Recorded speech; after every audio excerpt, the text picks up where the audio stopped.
Alrighty. So welcome everyone. Welcome to Back to Basics Mindful Eating. I am Maria Aguado. I am the nutrition educator at the Healthy Living Program. Giselle Garces, she is our dietitian.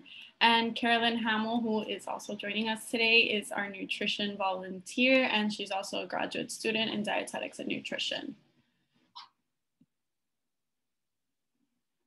So what is mindful eating? Mindful eating is eating with the intention of caring for yourself with food, eating with the attention necessary for noticing and enjoying your food and its effects on your body. So while you're practicing mindful eating, you want to be present, you want to feel aware, and you want to be connected.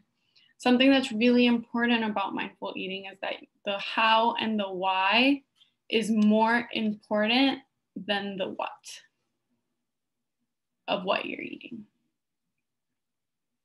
Mindful eating. So it means to respectfully listen to our bodies for what it needs and then honor that need without any kind of judgment. It's not restrictive and it is not about eating whatever we want, whenever we want either. When we feed our bodies in ways that are both nourishing and satisfying, we are taking care of ourselves. So this here is kind of a take on My Plate. I know I've discussed it before, but for those of you that aren't aware, My Plate is what is put out to help meet your dietary needs, and it's through the dietary guidelines. And this is the mindful plate. So a mindful plate consists of you observing, savoring, not judging yourself, and staying in the moment and being aware. So what you want to do with the observing section is you want to notice your body. You want to see what kind of cues your body is giving you. So if there's any rumbling happening in your stomach, if you're feeling any kind of low energy, if you're stressed out, if you're satisfied, if you're full, or you're empty. So you just want to observe any kind of those cues. With savor, you want to notice the texture of your food, the smells and the aromas that are coming out of your food, and the kind of flavor that your food may be giving you and what you're sensing while you eat it. So is it crunchy? Is it sweet? Is it salty? Is it smooth? Or is it spicy? You want to approach your meals with non-judgment. So you want to speak mindfully and compassionately. Notice when shoulds and rigid rules or guilt pop into your mind. So you want to make sure that you are approaching all your meals with non-judgment. You want to stay in the moment. So you want to be fully present. You want to make sure that you're turning off the TV, you're not on your phone, and you're dedicating that time towards your meal. So you want to sit down, and when you eat, you're just eating. You're just focusing on eating. And you want to be aware and tasting your food and staying present with what's happening on your plate. And you want to avoid mindless munching. So when we tend to watch TV or we're not really paying attention to what we're doing, sometimes it's very easy to overeat and not really process what your body's telling you and whether it's still hungry or it's starting to get full. This is the hunger and fullness scale. So here, what I want you to notice most is this gray area right here. The gray area is when you're going to be the most capable to mindfully eat. So when you start feeling a slight bit of hunger and your hunger awakens, and that is the perfect moment that you want to start consuming food and when you want to start eating, because that's when you're going to be the most mindful. Once you get to feeling hunger pangs or you're overly hungry or you're feeling ravenous, you won't be able to be as mindful during your meal. Same thing goes towards the other side of the scale. So you want to eat until you feel like you're completely satisfied.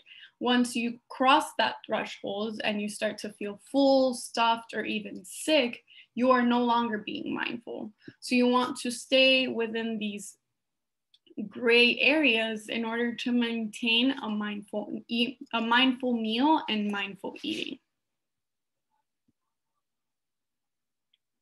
So how to practice mindful eating? You want to slow down your pace. eat away from distractions, become aware of hunger and fullness cues, and you want to use them as a guide at meals. You want to honor the foods you like without any kind of judgment, and you want to choose foods that are nourishing and they taste good as well. You don't want to eat foods that don't taste good for you, so make sure that you're choosing foods that you're actually going to enjoy. Be aware of all your senses while you're eating. This goes back to that mindful plate. You want to see your food, you want to taste your food, you want to be able to enjoy everything through all of your senses. And you want to check in regularly to see how your stomach feels. So you want to check in throughout the meal, before the meal, and after the meal. Before the meal to see exactly how hungry you are. During the meal to see how the food actually feels, if you're starting to feel more full or if you're still hungry. And after the meal to see how your body is doing after you have consumed your entire meal or a portion of your meal if that's all that you needed at that point in time. So I know that the holidays are coming up and it's a little bit more difficult to stay as mindful, but during the holidays, mindful eating can be your guide to avoid over or even under eating. It can increase enjoyment of food, it can connect you back to your hunger and fullness cues, and it can help you manage emotions without using food as a way to control that. So being mindful not only gives us the opportunity to listen to the signals of hunger, fullness, and satiety, it also gives us a chance to be present and make a choice to have what we are hungry for. So tips that can help you stay mindful during the holidays, it's to eat the same way you would any other day. So let's take Thanksgiving. Thanksgiving is coming up and people tend to overeat during Thanksgiving or not eat during the day until you have Thanksgiving dinner or Thanksgiving lunch. So you want to make sure that you're still consuming all the food that you would regularly consume and treat that one meal as any other meal throughout the day or any other day of the year. Excuse me. So eat the same way, but maybe build your plate around your favorite holiday food. So for Thanksgiving, for example, maybe you really, really enjoy turkey and gravy. That's totally great. So you can build your meal around that turkey and gravy and make turkey and gravy your most important part of your meal, and then be mindful about the other things that you would like to incorporate onto your plate. But most importantly, you want to honor your hunger and fullness cues during the meal. So if you're feeling very hungry, go ahead and serve yourself your food.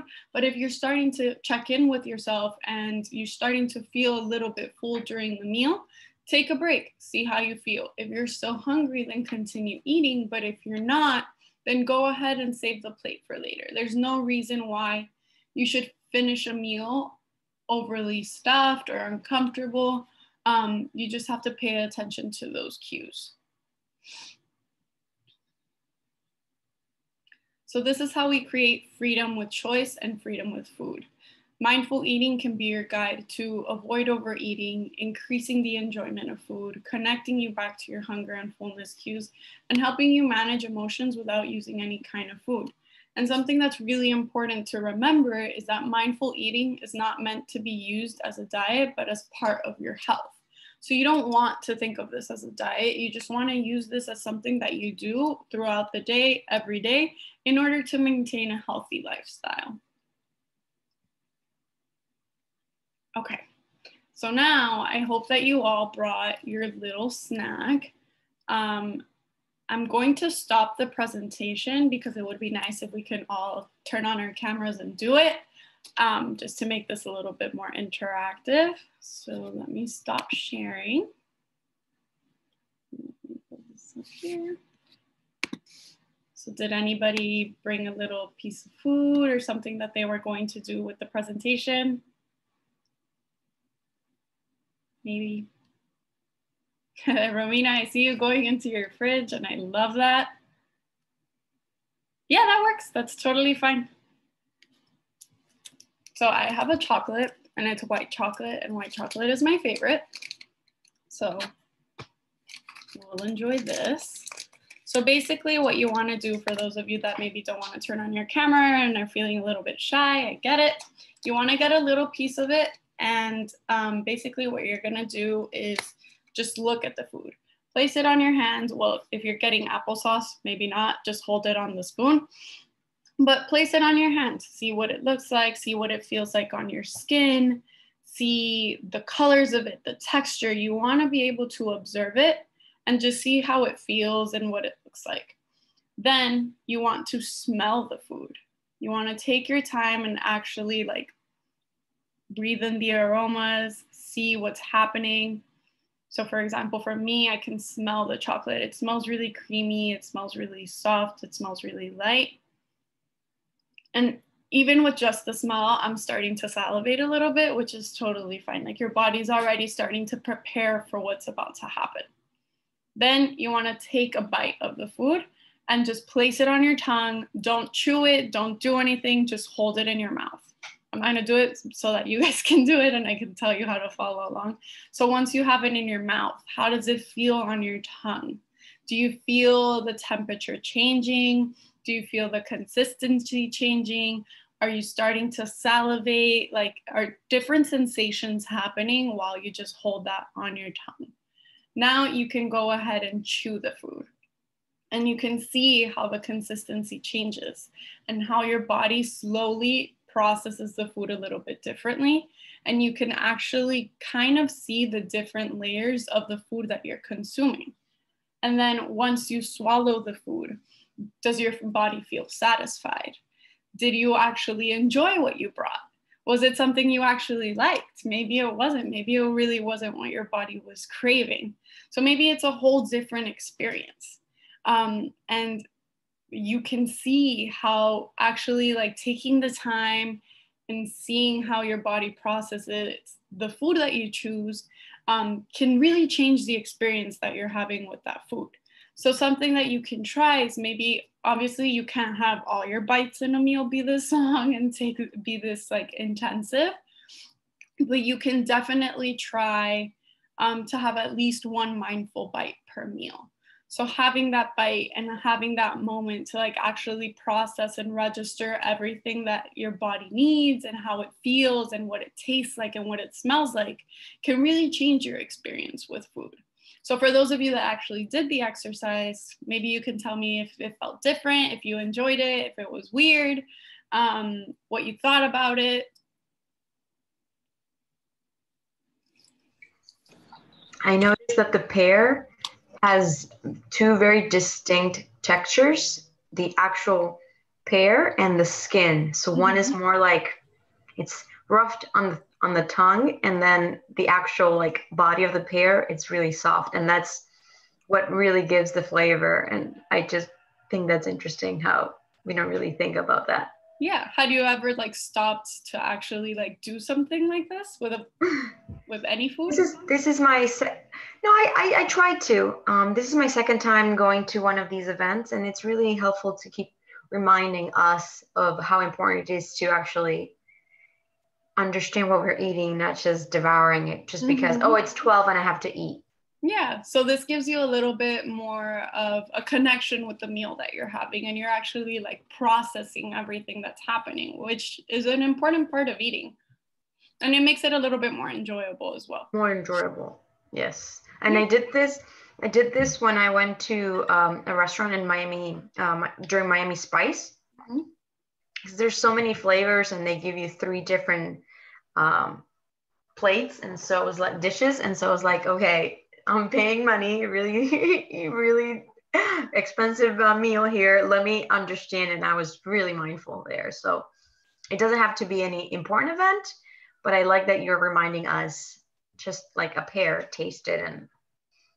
Yeah, and I'm sure it tastes different than what it usually tastes like when you're just like snacking on your pear. So it's important to like connect with that all over again. Thank you. I'm really glad you enjoyed it. Well, this reminds me of Ratatouille when they focus on the flavors. Yes, I actually saw that movie this weekend. It's like when like all the fireworks are coming out, when he has I think it was a piece of cheese. He's just like, wow, this is amazing. It changes everything. So yeah, Ratatouille does a good job of like kind of representing what your body senses are going through in like a visual way. So that's very interesting. Well, if any of you guys have any questions, let me know. I'm going to put the link for the eval on the chat so you guys can complete it. I think it's mindful eval. Make sure, I know some of you also joined a little bit late, so let me put the check-in link as well. Make sure that you complete both of them so that you can qualify for the giveaway for this specific workshop and then also for the HLP perks for the month of November. I had a small question. Yes. On the last bullet point, you said check in regularly to see how your stomach feels. So does that mean when you say check in, just to like notice how your stomach is doing? On what part did I say that? With the light blue background, how to practice mindful eating. Let me pull that up. So check in regularly to see how your stomach feels. Yeah. So you want to do that before the meal, just to see exactly like what your stomach is feeling like. Is it feeling empty? Are you feeling a little bit hungry? Like what's going on?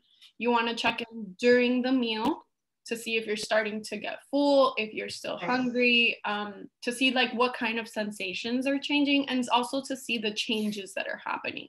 And then obviously you want to check in afterwards to see if you're completely satiated, if you're full, if you enjoyed it, or if anything changed or didn't change at all, or maybe you still need to eat some more. So just remind yourself of the stages as you're eating, because sometimes I feel that when you're surrounded with people, this doesn't happen. You don't have the time to check in, or you're like you said, watching TV. So, okay, it's more internally. Okay. Yeah, it's internal. You don't want, it's not something that like, how do I explain it? It's like an internal monologue that you're having with yourself while you're eating, just like, am I still a little bit hungry? Am I not? And most people do that, but maybe it's not as conscious of an effort. Right. Usually, as like it's definitely what not intended to be. Yeah, you have to make the effort. Yeah. Thank you. No problem. What I also thought was interesting is that you incorporated the element of, do I like the food? And it's something that I've noticed before, like different levels of fullness that you feel with different foods. If I eat a really light salad, usually I have like a lot of hunger still left to feel, you know. Mm-hmm. But the question like, do I like the salad? Do I enjoy eating it? Is something that never occurred to me, because I always thought of eating it like an obligation. Fan of lettuce. Yeah, so you want to find foods that are going to nourish you, and at the same time, it's something that you enjoy. Because food is good, food is pleasurable, food is so much that you don't want to limit yourself to just choosing foods because they're healthy. You want to choose foods that are going to nourish you and that they're also going to make you happy and be something that you enjoy. Yeah, that's really interesting to think about. Yeah, definitely.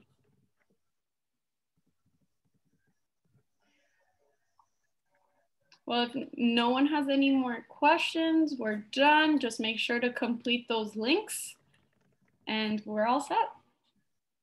Thank you. Anytime. Thank you.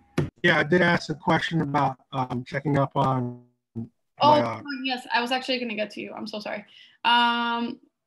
You should call our office, because I think the one that has all the events and workshops and stuff that you have credit for is our receptionist, because I only have the ones for my events and my workshops. Is her name Regina? Yes, with Regina.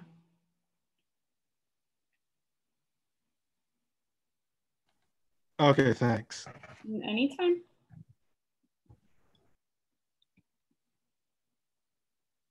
Bye, Silva.